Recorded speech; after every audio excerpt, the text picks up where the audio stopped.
Hi hello నమస్తే welcome to టీవీ24 studios. నేను మీ శ్రీ సత్య. ఈరోజు మీ అందరికీ ఒక ఇంట్రెస్టింగ్ టాపిక్ అయితే తీసుకొచ్చాను. అదేంటంటే ఏపీ రాజకీయాలు రోజు రోజుకు చాలా ఇంట్రెస్టింగ్గా మారిపోతున్నాయి. రోజుకు ఒక కథ తెర మీదకు లెగుస్తుంది. ఎమ్మెల్సీ పదవిలో పోరులో ముందున్న పేరు ఎవరు? ఎప్పటి నుంచో తెర మీదకు లెగుస్తున్న పేరు ఎవరిది? వివరాల్లోకి వెళ్తే ఆ పేరు ఎవరిదో కాదు, AP deputy CM Pawan Kalyan గారి సోదరుడు నాగబాబు గారి పేరైతే ఈ ఎమ్మెల్సీ స్థానాల్లో ముందంచులో పరిగెడుతుంది. రీసెంట్గా ఈ విషయం మీద చంద్రబాబు నాయుడు గారికి, AP deputy CM Pawan Kalyan గారికి కూడా చర్చ అయితే జరిగింది. ఏపీలో ఎమ్మెల్యే కోటాల్లో ఎమ్మెల్సీ స్థానాలపైన చంద్రబాబు పవన్ చర్చించారు. ఈ 5 స్థానాల్లో ఒకటి జనసేన, మరొకటి బీజేపీ కేటాయింపు పైన చర్చ జరిగింది. జనసేన నుంచి నాగబాబుకు సీటు ఖాయమైందని, బీజేపీకి త్వరలో సాయిరెడ్డి స్థానంలో రాజ్యసభ సీటు దక్కనుండటంతో ఎమ్మెల్సీ సీటు ఈసారికి మినహాయింపు ఇచ్చేలా ఈ ఇద్దరి మధ్యన ప్రతిపాదన వచ్చినట్లు తెలుస్తుంది. బీజేపీ నాయకత్వం పట్టుబడితే సీటు కేటాయించాలని నిర్ణయించారు. ఇదే సమయంలో జనసేన నుంచి మెగా బ్రదర్ నాగబాబును మంత్రివర్గంలో తీసుకుంటామని రాజ్యసభ అభ్యర్థుల ఖరారు సమయంలో సీఎం చంద్రబాబు హామీ ఇచ్చిన సంగతి అందరికీ తెలిసిందే.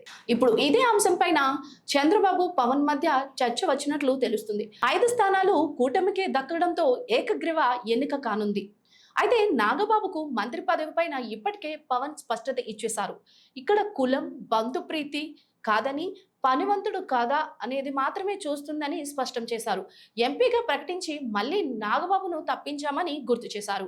ఎవరికి ప్రతిభ ఉందో చూసి పదవులు ఇస్తామని ఈ విషయాన్ని పార్టీ నేతలు గుర్తు చేసుకున్నారు. ఇప్పుడు పవన్ చెప్పిన విధంగా నాగబాబుకు ముందుగా ఎమ్మెల్సీగా చేసేందుకు చంద్రబాబుతో భేటీలో నిర్ణయం తీసుకున్నారు. ఉగాది వేళ నాగబాబుకు ఈ గుడ్ న్యూస్ తెలుపబోతున్నట్లు అందరికీ తెలియజేశారు. ఇక ఈ ఇద్దరి సమావేశంలో మేళం నుంచి ప్రారంభించే తల్లికి వందనం, అన్నదాత సుఖీభవ పైన చర్చ జరిగింది. నాగబాబుకు ఏ శాఖ కేటాయింపు పైన సూచించాలని పవన్ ను చంద్రబాబు కోరినట్లు సమాచారం. పవన్ మాత్రం చంద్రబాబుకే నిర్ణయ అధికారం అప్పగించినట్లు తెలుస్తుంది. దీంతో నాగబాబు కేటాయించే శాఖలపైన జనసేనలో ఆసక్తి కనిపిస్తుంది.